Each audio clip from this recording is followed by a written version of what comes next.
and Shaun would talk and we would be okay. If already Wani has a problem with the way we are talking now, how else are we going to talk? Let me tell you what the problem is according to what Wani was saying.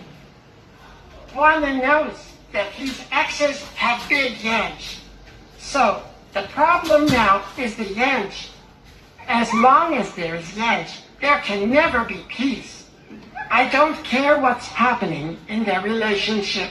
That's their business. No matter how innocent the relationship wants to be. If you are possessive, then you are possessive.